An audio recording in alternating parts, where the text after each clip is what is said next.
Boa noite a todos. Antes de mais nada, eu gostaria de agradecer à casa pelo convite, pela oportunidade, mais uma oportunidade de divulgação da nossa querida doutrina espírita.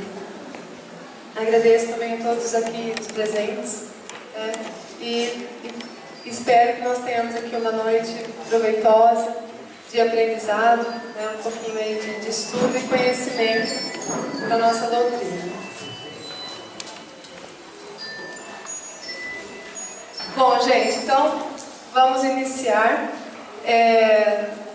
A ideia é que a gente fale um pouco aí do magnetismo e da cura, e mais ao final eu abro as questões.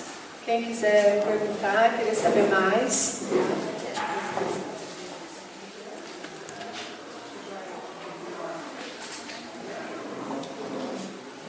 Bom, quando a gente fala de magnetismo, a gente pensa que tudo que existe nesse planeta tem magnetismo. A gente fala que existe magnetismo mineral, magnetismo animal, o magnetismo espiritual, né? Então são esses tipos de magnetismo que a gente vê presente nas pedras, na terra, nas pessoas, porque afinal de contas a gente fala que o nosso corpo humano ele é composto de partículas, elementos químicos, que tudo isso vem da onde? Vem da Terra. Nós somos parte desse mundo de Deus. Eu falo que assim como Ele criou os planetas, Ele também nos criou. E tudo com a mesma essência, tudo com o mesmo princípio do fluido cósmico. E o magnetismo é uma característica assim, bastante especial, que de uma forma nos liga a todos os seres. Aqui tem uma figura do nosso planeta Terra, do nosso querido planeta Terra. E essa figurinha vermelha que eu coloquei é um ímã. Quem já não viu um ímã? Um ímã é uma peça assim, que às vezes a gente nem sabe direito de onde veio, né? É uma peça, é um tipo de uma pedra que a gente encontra na natureza, bastante presente, né? E é interessante que o nosso planeta, a gente fala assim, no interior dele, ele tem muitos elementos de ferro e outros componentes que a gente fala que causa, né? É como se fosse uma grande atração, né, dos corpos. Então, o ímã, ele funciona da mesma maneira que acontece no nosso planeta. Ele tem polo sul e polo norte, né? E ele tem o que a gente fala de campos de força. Ou seja, todos nós que estamos vivendo aqui no planeta Terra, estamos no meio desses campos de força, que são os campos magnéticos. E, como seres vivos, também emitimos o nosso próprio campo magnético. Aqui, não sei se vocês já viram isso na escola, isso é muito comum. É um experimento que fazemos, onde você tem um ímã, e sobre o ímã você coloca uma folhinha de papel e joga um pouquinho de pó, que a gente fala de ferro, uma limalha de ferro.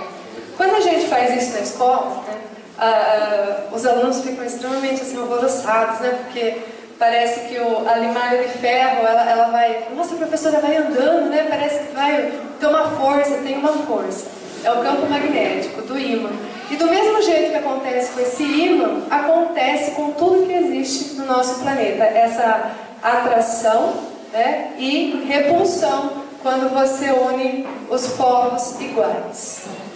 Então a gente fala que tem alguns conceitos básicos do magnetismo que a gente deve entender, porque isso também faz parte de nós. Então esses materiais, eles têm como se fosse uma força invisível. Quando os alunos falam, nossa, o que está acontecendo? Essas linhas que estão se formando é uma força invisível, é um campo magnético do ímã. Como a gente já falou, ele vai ter sempre dois polos, polos norte e sul. E também, como a gente falou, aqui essas linhas, deixa eu voltar um pouquinho aqui, peraí, desculpa. Quando a gente olha aqui a figura da Terra, né, as linhas elas vão indo sempre do sul para o norte. Desculpa, não tem demais. Então, né, elas vão sempre aí do sul para o norte. Então, são os conceitos básicos que a gente tem em termos de magnetismo. Por que eu estou explicando isso? Eu estou explicando isso porque, principalmente para dizer que no Espiritismo, na nossa doutrina, não existe misticismo. Não existe nada que não possa ser explicado e comprovado pela ciência. O que ainda não foi explicado é porque a ciência ainda não evoluiu suficientemente, mas isso um dia vai acontecer. Então, não tem misticismo, tudo pode ser explicado. Aqui mais uma figura no slide aqui de ímã, que tem vários tipos de ímã. E como a gente já falou, esse ímã ele tem um campo magnético e essas linhas são linhas de força que a gente não vê. Quando a gente pega dois ímãs, se você for aproximar os mesmos polos, eles se repelem fortemente, a gente não consegue encostá-los, é uma força muito grande. O contrário também é uma força grande que une os dois, que é o que interessa para nós, né? Bom, visualmente, a gente só enxerga, como eu falei, se a gente fizer um experimento e jogar lá um material metálico que vai sofrer, evidentemente, essa ação, né? Mais que isso, para o olho humano, fica mais complicado de enxergar. Então, diante desses conceitos simples assim que a gente falou até agora do ímã, a gente começa a pensar no magnetismo enquanto em aspecto espiritual. Tem um S aqui sobrando, né? Enquanto aspecto espiritual, que nós temos aí o que a gente chama de força do pensamento. E esse pensamento, ele está dentro dessa ação magnética que todos nós exercemos sobre os outros. Eu trouxe aqui para vocês uma passagem do livro O Consolador, que é uma das obras básicas aí também que a gente estuda, do Chico Xavier. Então, tem lá uma questão, a questão 26, Ciências Fundamentais. E aí pergunta-se: ante os princípios da física, como poderemos compreender o magnetismo e quais as suas características no intercâmbio entre encarnados e desencarnados? Então, é interessante essa pergunta, porque ele já coloca que ele gostaria de uma explicação científica, né? Como é que a gente entende isso? Então, ele fala, né, que o magnetismo é um fenômeno da vida, por constituir manifestação natural em todos os seres. Então, é o que a gente vem falando até agora. O magnetismo, ele está presente em tudo que existe, em tudo que Deus criou, tudo. Tudo que existe na natureza, nos seres humanos, tá?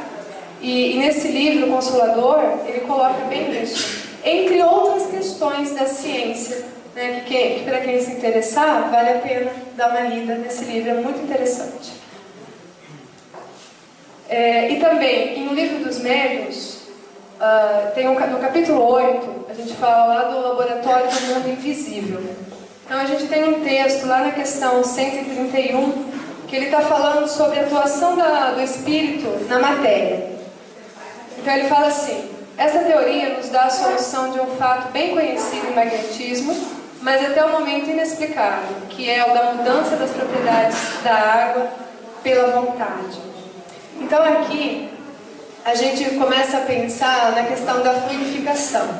Por que a gente vem às vezes para uma reunião espírita e a gente coloca lá um copinho de água, traz uma garrafinha de água? Por que a gente faz isso?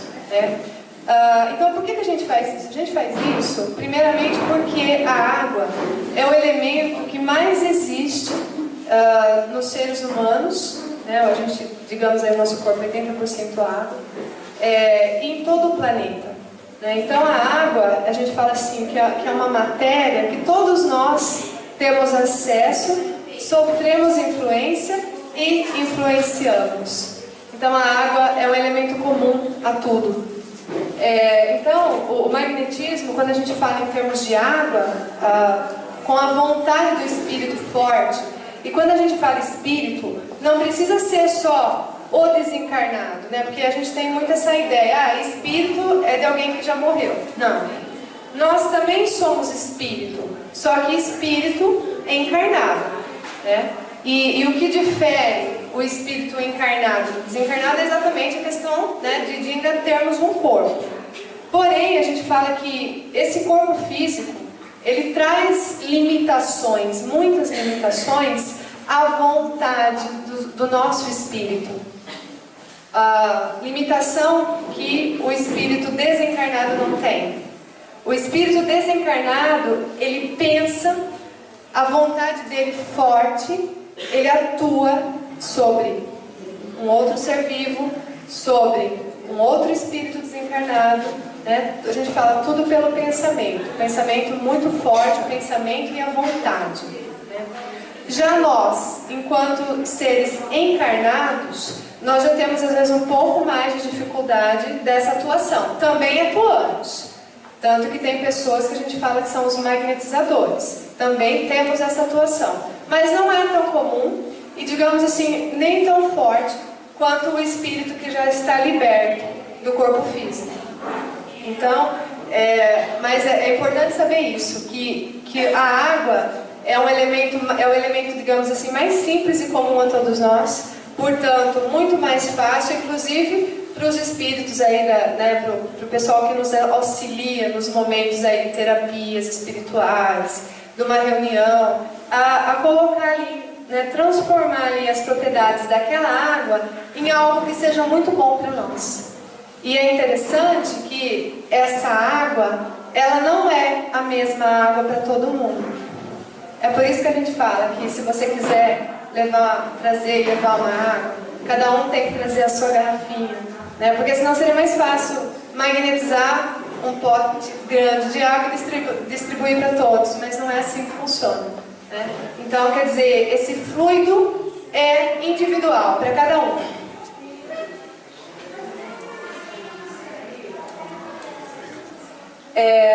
Então, lá no livro dos médiuns também ele coloca que o espírito atuante é o do magnetizador, que assistido por um espírito estranho, quer dizer, um outro, opera uma transmutação com a ajuda do fluido magnético. Então esse fluido magnético todos nós temos e podemos operar uma modificação então nas propriedades da água de uma forma muito simples, né? Basta que tenhamos a vontade. E o espírito que a gente fala ali, que está auxiliando, que está assistindo como magnetizador, colabora conosco de uma forma muito simples, tá? Gente, eu estou sempre lembrando aqui, em tudo que eu estou falando, citações de obras de Kardec, de Chico Xavier. Quer dizer, a gente fala que o estudo é fundamental na nossa doutrina. Até para a gente não sair falando besteira por aí, né, para os que não conhecem a nossa doutrina, e depois taca a pedra na gente, né? Então, é importante que os espíritas se instruam, estudem, porque foi isso que Kardec nos deixou. Essa foi a grande preocupação do nosso codificador, Allan Kardec. Deixar para nós uma doutrina toda estruturada de estudo, um estudo sistemático, explicando todos os fenômenos, por que eles acontecem e como é que eles acontecem. Então aqui a gente fala, né, que você pode estar sempre então operando modificações na água, né, e essas modificações elas podem sim produzir um efeito curativo através dessa ação magnética que a gente acabou de falar que todos nós temos, né? E quando estamos, mais ainda, num local apropriado, por exemplo, um centro espírita que tem trabalhos aí de cura, né? Então quer dizer, já tem toda uma equipe espiritual preparada para essa magnetização. Então a gente fala assim, é um local extremamente adequado. Então é tudo muito mais fácil de ser feito, digamos assim, os resultados são mais fáceis de serem obtidos, né? E além de tudo, é claro, né, gente, a questão do merecimento, que aí é de cada um, a fé é de cada um. Mas aqui, em termos de física, que a gente está falando, é possível essa magnetização? Sim, é possível. É uma coisa simples. E como eu disse, se a gente estiver num lugar preparado, melhor ainda. E também, nós preparados para recebermos essa ação magnética. Porque a gente fala que estar preparado é você estar com a mente limpa, com a mente tranquila, para que aquela ação possa efetivamente ajudar você. Então a gente precisa estar preparado, a gente fala que é corpo e alma, né? É tudo. Não é só corpo e nem só espírito. Bom, então aqui a gente falou, sempre que tiver uma magnetização, a gente fala da vontade do espírito. Então, a vontade do encarnado, por exemplo, você tem um médium, né, que vai estar ali trabalhando, fazendo num momento ali de cura, de terapia espiritual. Então, quer dizer, esse médium, ele está ali apto, querendo ajudar a pessoa que está em tratamento. Aí tem a equipe espiritual que se junta à vontade do médium para ajudar, como eu já falei, num lugar preparado, receptivo, a pessoa está receptiva, e aí tudo corre bem. E aí, como eu já falei, além de tudo, o nosso merecimento. E o momento da cura. Porque a gente fala que a cura, ela existe, ela pode existir a qualquer momento, mas é o momento do nosso merecimento. A gente fala também da questão da imposição das mãos. A imposição das mãos é muito comum nos passes. Nos centros espíritas é a prática mais comum. Qualquer centro espírita, em algum momento, tem o horário do passe. Então, quer dizer, é aquela ação mais direta de magnetização, no local apropriado. Então, acontece do mesmo jeito que a gente estava falando. Tem ali, a pessoa não precisa ser médium, pode ser ou não. E ela está ali preparada com os espíritos auxiliando para que você receba o que está faltando no seu organismo. E por que isso é fácil de ser feito, como a gente já falou? Porque o magnetismo faz parte de nós. O magnetismo faz parte de tudo que existe nesse mundo. E é exatamente assim que os espíritos atuam sobre nós, por essa ação magnética.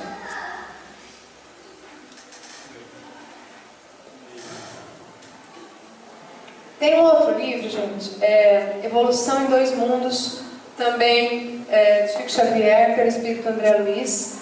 André Luiz, vocês, para quem estuda um pouquinho a doutrina, sabe que André Luiz foi um médico aqui na Terra, e ele tinha, depois que estava no plano espiritual, ele sempre tinha muita preocupação, muito curioso, e depois veio aí com as psicografias para explicar para nós a visão, como é que as coisas acontecem, esse intercâmbio do mundo espiritual para o nosso plano físico. Então esse livro, Evolução em Dois Mundos, a vida no mundo espiritual, então ele fala um pouquinho exatamente sobre o passe magnético.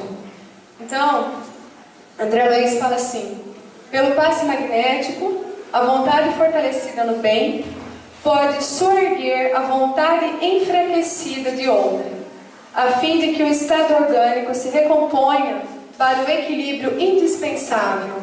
Então, é interessante que enquanto médico que foi no plano físico, aqui no nosso plano, lá ele fala exatamente sobre o passe, esse passe magnético, que é como se nesse momento todo o nosso organismo estivesse sendo recomposto.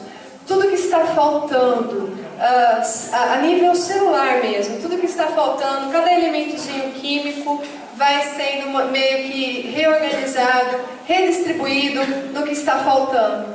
E é por isso que nós nos sentimos depois muito bem, nos sentimos como se estabilizados, preenchidos por algo que estava faltando. E aí, a gente não pode esquecer da oração.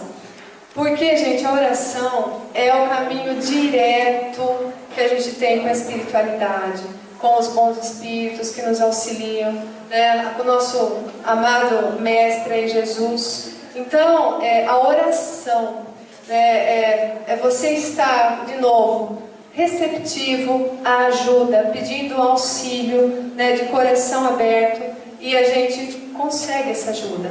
É que às vezes as pessoas não têm muita paciência, Às vezes eu falo que tem dores que estão instaladas no nosso corpo físico, que vêm há tantos anos se desenvolvendo no nosso perispírito, que é o nosso corpo espiritual, E quando essa dor, essa doença chega no nosso corpo físico, a gente quer sarar em 2 dias, né? No máximo uma semana, né? Mas a gente sabe que não é bem assim. Tudo leva um tempo. Assim como a doença leva um tempo para se instalar, a cura também leva um tempo para acontecer. Porém, essa doença se instala exatamente pelas escolhas que nós fazemos, todos os dias, a todos os momentos. Então, a gente sempre fala que o que a gente vai colher, a gente pode escolher, né? Mas o que o que a gente vai plantar, a gente pode escolher. Mas o que a gente vai colher, aí não tem jeito. É o que a gente plantou. Então, as escolhas que nós fazemos todos os dias, as escolhas de pensamento, pensamentos bons, pensamentos ruins, o que você deseja para o seu próximo, para o seu familiar, a sua conduta moral, principalmente, porque a gente fala que a conduta moral é o que mais nos eleva ou nos derruba perante a nossa evolução. Então, uma conduta moral, digamos assim, correta, né, já é um grande passo para se evitar muitas doenças. Porque a gente fala que o que a gente não consegue aprender, né, naturalmente, as doenças vêm, a dor vem para nos ensinar. Então, como eu falei, essa busca e a cura, ela vem de acordo com o nosso merecimento. Bom, eu queria falar um pouquinho para vocês também aqui da história do passe. Porque às vezes a gente pensa que o passe é coisa de espírita, né? As pessoas costumam dizer. Porque na Igreja Católica não tem passe, porque em outras religiões não tem passe, né? Então, como é que é isso? Não, gente, não é assim. Na verdade, o passe, ele existe há muito tempo. Lá no Antigo Egito, os sacerdotes lá do Egito já davam passe. Eles já entendiam dessas forças magnéticas que eu estou falando aqui agora para vocês, eles já sabiam disso. E eles já trabalhavam com o passe. Tá? Então a gente tinha, e depois a gente teve também, e Jesus, se a gente for analisar todas as condutas, né, todas as ações, as grandes ações de Jesus, o passe que ele praticava era de várias maneiras. Ele chegou a fazer, a gente vê relatos dos apóstolos, da imposição de mãos, já outros relatos, a mulher hemorroísta, por exemplo, que apenas tocou no manto, na roupa de Jesus, né? E outros que ele curava só de olhar, vá, segue seu caminho, você está curado, né?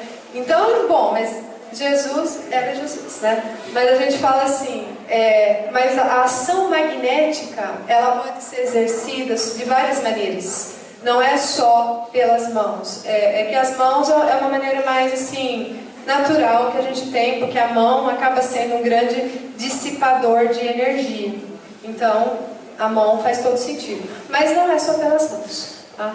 Então, tem uma passagem aí do Evangelho de Marcos, que ele cita: e rogava-lhe muito, dizendo: minha filha está moribunda. Peço-te que venhas e lhe impõe as mãos para que sare e viva. Né? Então esse é um pai em desespero, né? Exatamente pedindo a Jesus que curasse sua filha. Então aí ele cita exatamente, né? Peço-lhe, né, que impõe as mãos. Então a gente vê aí uma passagem, né, como se fosse o passe que a gente tem hoje. Aí o que aconteceu? O tempo passou, né? Jesus subiu aos céus, né, como o pessoal fala. E os romanos, a gente fala na época aí da cúria romana, essa prática de passe ficou esquecida mesmo, né? O pessoal deixou aí meio engavetado aí. Depois, já lá pelo século XII, século XIII, na época das cruzadas, o que acontecia? Existiam como se fossem pessoas curandeiras, né? Bruxas, o pessoal falava de tudo. Então essas pessoas, na verdade o que elas faziam exatamente essa terapia magnética, né? fazia uma reza, impunha as mãos sobre alguém, e essa pessoa melhorava a saúde e tal. E eles começaram a ser perseguidos, porque a igreja não aceitava esse tipo de prática, eles diziam que era heresia. Então, nessa época, muitas dessas pessoas foram levadas à fogueira, à forca, né? Foram caçados mesmo, né? Então, as cruzadas vieram aí, como eles se diziam, o exército de Deus, para acabar com todas essas práticas de heresia segundo a Igreja Católica. Então, nessa época, o passe foi praticamente, né, como se acabou. Porque quem fazia essa prática era herege, era bruxo, feiticeiro e provavelmente iria para a fogueira. Então, foram momentos difíceis aí na nossa história. Essas pessoas foram martirizadas, né? Então, por isso, essa prática ficou aí um pouco também apagada aí na nossa história. Porém, mais uma vez o tempo se passou, né? E conforme Jesus prometeu, né, viria um Consolador, que é a nossa doutrina. E Kardec, quem já estudou um pouquinho aí da vida de Kardec, sabe que Kardec foi um grande professor, biólogo, um grande estudioso, e Kardec estudou aí o magnetismo animal. Por volta de 35 anos da vida dele, se dedicou ao estudo do magnetismo, porque ele acreditava, enquanto biólogo que ele era também, que a matéria não era só o que a gente via. Ele percebia que havia interações entre os seres vivos, que não era só o que era possível de ser visto. E aqui a gente fala aí de século XIX, né, onde os microscópios estavam ainda, né, começando, se pensando em microscópio. Então, quer dizer, não dava mesmo para a gente pensar em muita coisa que não pudesse ser vista. E muito pouco podia ser visto, eu falo visto com os nossos olhos, né?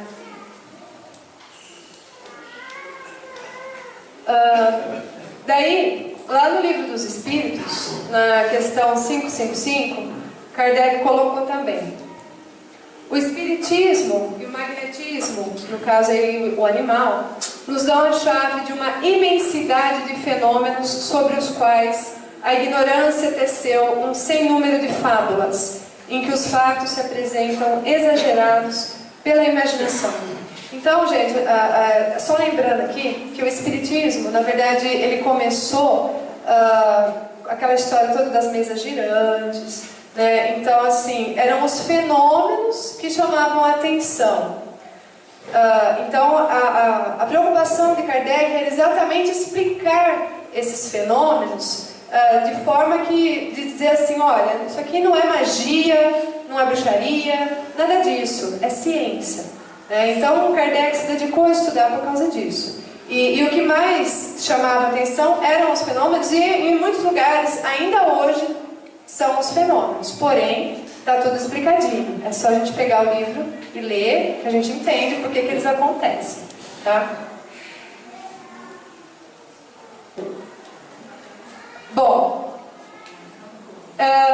lá no século XVIII, a gente estava tendo aí também, a gente fala que a ciência estava evoluindo bastante nessa época aí, né? Nessa época. Então, a gente teve um médico lá na Alemanha, Franz Anton Mesmer. Não sei se vocês já conhecem, já ouviram falar, né? O famoso mesmerismo, né? Esse médico alemão, ele dedicou praticamente a vida toda a estudar. Ele achava que a medicina, ela podia ser feita de mais, digamos assim, de outras maneiras, além de sangrias, né? Além de medicações que ninguém comprovava se podia tomar ou não. Ele acreditava que a medicina podia evoluir muito com outras práticas, digamos assim. Então, o que a gente fala que era esse mesmerismo? Ele admitia a existência de uma força magnética que se manifestava através da atuação de um fluido universalmente distribuído que se insinuava na substância dos nervos e dava ao corpo humano propriedades análogas ao do ímã. Esse fluido, sob controle, poderia ser usado com finalidade terapêutica. Então, Mesmer, ele começou a trabalhar com hipnotismo, com magnetização e com água fluidificada. Eram esses 3 elementos que Mesmer começou a estudar. Ele se formou pela Universidade de Viena, né, e ele estudou tudo que existia de medicina desde Hipócrates, né, desde muito lá atrás. Né. E se baseando aí no avanço da física, ele estabeleceu então algumas hipóteses, aí, teorias de doença, saúde. Por mais de 20 anos, Mesmer fez muitos testes. Então ele fazia, como eu falei para vocês, a técnica do passe, em posição das mãos, a água fluidificada, também ele usava bastante com exames minuciosos, ele fazia. Mais o hipnotismo, mas o hipnotismo não era sempre uma prática, era uma prática, digamos assim, mais reduzida. E com isso, ele começou a escrever livros e textos, colocando fim às sangrias que eles faziam na época e outras práticas, digamos assim, duvidosas, que hoje estão totalmente obsoletas na medicina, mas que na época era o que eles faziam. Tá doendo o dente? Arranca o dente. Né? Quer dizer, não tinha muito o que fazer, diferente de hoje. Então, Mesmer começou a entender a medicina de uma outra maneira. Bom, depois que ele começou a publicação de alguns textos no meio da medicina mesmo, aí começou, a gente fala que foi uma saga de difamação, desprezo por parte dos próprios colegas médicos, e até mesmo dos espíritas, dos que se diziam espíritas também, não acreditavam nessas questões que ele colocava. Né? Tem um livro que chama Mesmer, A Ciência Negada e os Textos Escondidos. É um livro atual, né, que tem aí, a gente encontra facilmente para comprar. E ele conta, né, esse autor, Paulo Henrique de Figueiredo, tudo o que aconteceu detalhadamente nessa busca de Mesmer por uma medicina melhor, que não causasse tanto sofrimento às pessoas e que trouxesse de fato solução para as doenças, terapias de tratamento, mesmo as doenças que naquela época não tinham cura, mas que diminuísse dores, né, que desse mais qualidade de vida às pessoas. Então, ele morreu, né, com tudo isso acontecendo já, com bastante difamado, né, e só muito mais tarde que a gente fala que o Kardec conseguiu comprovar tudo o que ele dizia. Né. Então, o Mesmer ele considerou, para estabelecer o método dele, um complexo entendimento de energia e matéria, que era exatamente o que Kardec estava estudando. A partir do conceito do fluido universal, como origem única de toda a matéria e forças. Então, é interessante que essa linha dele era a mesma linha de Kardec. Kardec no estudo da doutrina e Mesmer no estudo da medicina.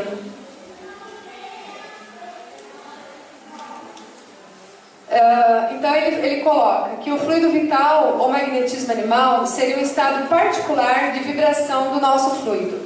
Nem a luz, nem o fogo, nem a eletricidade, nem o magnetismo e nem o som são substâncias, mas sim efeitos do movimento das diversas séries do fluido universal. Então, gente, quando a gente pensa que hoje nós temos microscópios que a gente consegue enxergar nanopartículas da ordem de 0,0000000, né, e a gente enxerga. Então, quer dizer, hoje fica muito mais fácil a gente falar sobre isso do que lá no século XVIII. Né? Então, a gente fala que esses grandes cientistas, pesquisadores, médicos, sofreram muito. Quando eles tinham eu diria, meio que uma intuição do que de fato podia acontecer e das melhorias que a gente podia causar para a humanidade, eles sofriam, porque provar era muito difícil, não era como hoje. Né?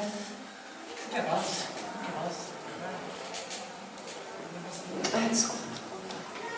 Bom, e a gente fala então que depois, depois de um tempo, a teoria de Mesmer recebeu a confirmação do Espiritismo. A matéria é imponderável ou fluídica, vibrando em velocidades maiores que a da luz, é o meio de comunicação das informações trocadas, por exemplo, nos fenômenos de telepatia e mediunidade. Esse trecho, ele está numa revista Universo Espírita, que traz também que trouxe nessa edição aí falando um pouco sobre Mesmer, né? E sobre essa questão de Kardec e da nossa doutrina, ou seja, tudo que Kardec pregava em termos de explicação da doutrina era o que Mesmer também, o elemento fluido universal, né, a magnetização, era o que Mesmer dizia que podia se aplicar à medicina, nos tratamentos, né, nas terapias de doença, de cura. Então, a gente fala que foi interessante, né? Quer dizer, até Mesmer morrer não teve não teve como, mas depois de um tempo, tudo isso se foi comprovando à medida que a ciência foi evoluindo, como eu já falei, e muitas coisas que hoje a gente ainda pode achar que não tem explicação, que acontece, na verdade tem, é que a gente ainda não conhece, né? A ciência ainda não conhece.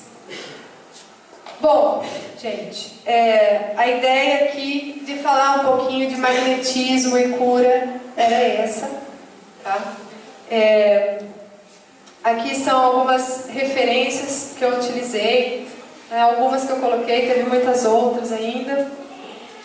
Eu sou, por natureza, professora, pesquisadora, então adoro de paixão a doutrina, porque para mim eu falo que é a fé raciocinada. Não tem nada que eu não consiga enxergar como sequencial, racional, muito clara, muito objetiva, né, sem sobressaltos.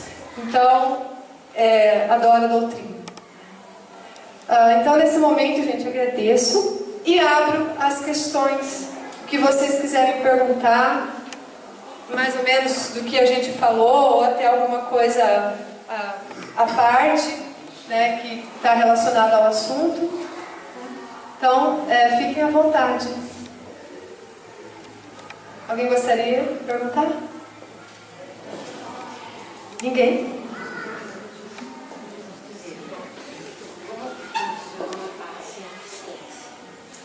O nome da senhora?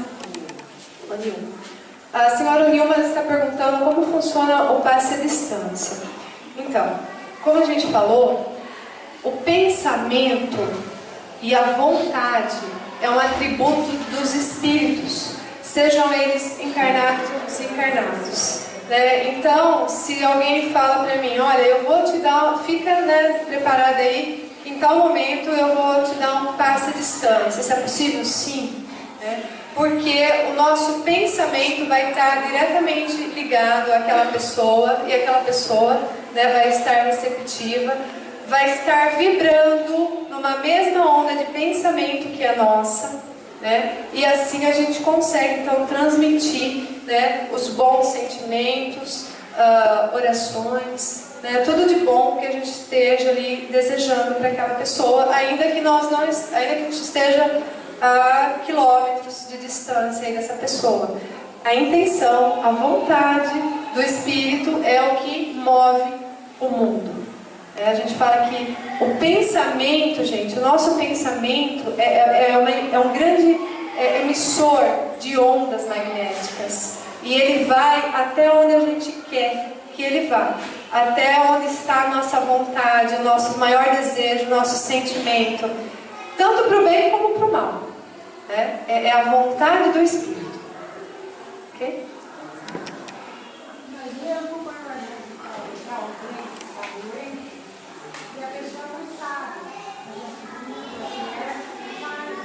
Sim.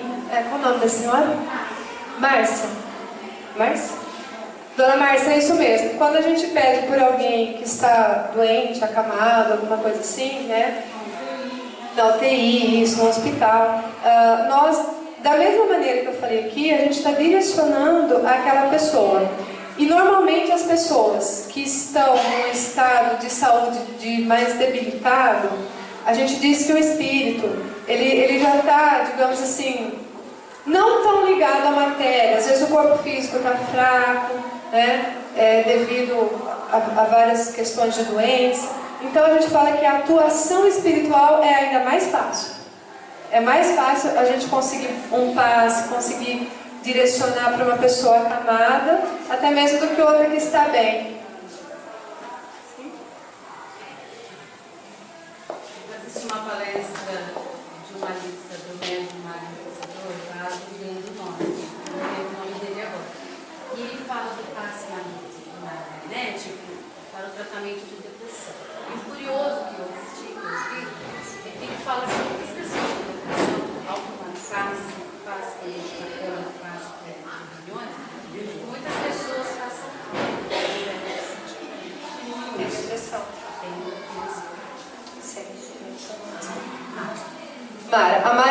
A Mara estava aqui comentando que muitas vezes algumas pessoas que estão em depressão, quando tomam um passe, certo, Mara? Elas podem se sentir mal, né? Mas aí, gente, é que na depressão tem muitas questões envolvidas. A gente fala que tem a questão, muitas vezes, da obsessão, né? A gente fala que dificilmente uma pessoa depressiva está sozinha. Dificilmente. Então tem a questão da obsessão e tem a questão física também, porque como a gente já falou, a doença ela começa no espírito, no perispírito e aí ela passa para o corpo. Então quer dizer, uma coisa que poderia ter apenas uma causa, digamos, somática, ela passa a ter dor, ela se instala. Né? Então nesse caso que a Mara estava comentando, normalmente no passe e numa câmara de passe, como ela colocou também, num centro espírita, por exemplo, né? Muitas vezes se realiza essa separação do espírito encarnado dali da pessoa com aquele obsessor que está acompanhando. E a pessoa, o encarnado, ele está tão acostumado com as energias do obsessor que quando faz essa separação ele sente mal. Depois ele fica bem. Mas naquele momento ele sente mal. É como se tirasse alguma coisa da gente, né? Alguma coisa que bem ou mal estava fazendo parte, estava ali junto, muito junto a nós, né? Então é natural sentir mal por causa disso. Porém a gente sabe que os obsessores, muitas vezes eles nem entram nas câmaras de passe. Digamos que eles são mais espertos, né? Eles já ficam às vezes do lado de fora do centro espírita. Ele deixa você entrar sozinho, por isso que você se sente tão bem dentro. A hora que você sai, ele está lá fora te esperando. Como é que você faz para isso não acontecer? Aqui, ó, mudar sintonia, frequência de pensamento. É isso o que afasta você desses outros seres aí que por algum motivo queiram te acompanhar, né, gente? E a gente sabe que o fazendo de nasce só e morre só, então não dá para ficar com ninguém grudado na gente, né? Isso, seja bom, seja por bem ou por mal, é sempre ruim para o nosso espírito sofrer tamanha influência. Influência no comportamento, influência na saúde, influência no pensamento, né? Então, isso não é bom. Porém, se a gente percebe, é que a pessoa normalmente que está em depressão, ela já está muito abalada. Não só o espírito, mas fisicamente. Então, para ela sair disso sozinha é difícil, é muito difícil. Então a gente fala que tem que procurar ajuda psicológica, se for da doutrina espírita, procurar ajuda também de doutrina, se esclarecer, a família, né? Eu falo que todos esses apoios são fundamentais para a pessoa que está aí sofrendo um estado de depressão.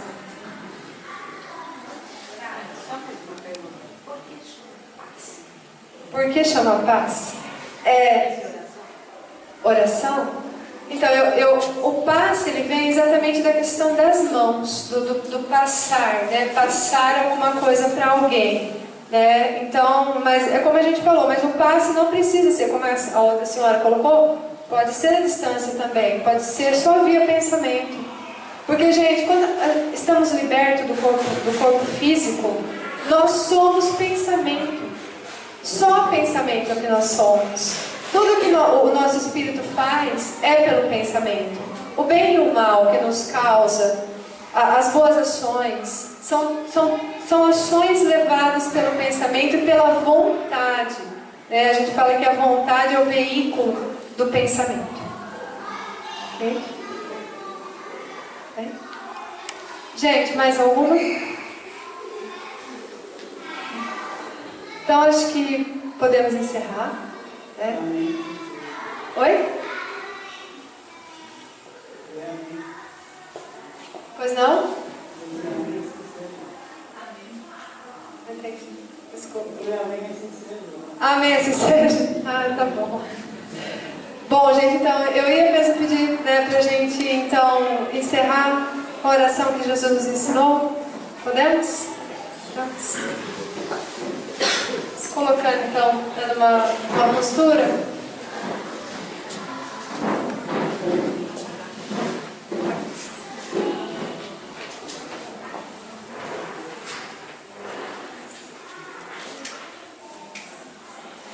Pai nosso que estais nos céus, santificado seja o vosso nome, venha a nós o vosso reino, seja feita a vossa vontade, assim na terra como no céu. O pão nosso de cada dia nos dai hoje. Perdoai, Senhor, as nossas ofensas, assim como nós perdoamos a quem nos tem ofendido. E não nos deixeis cair em tentação, mas livrai-nos de todo mal, que assim seja. Obrigada, gente.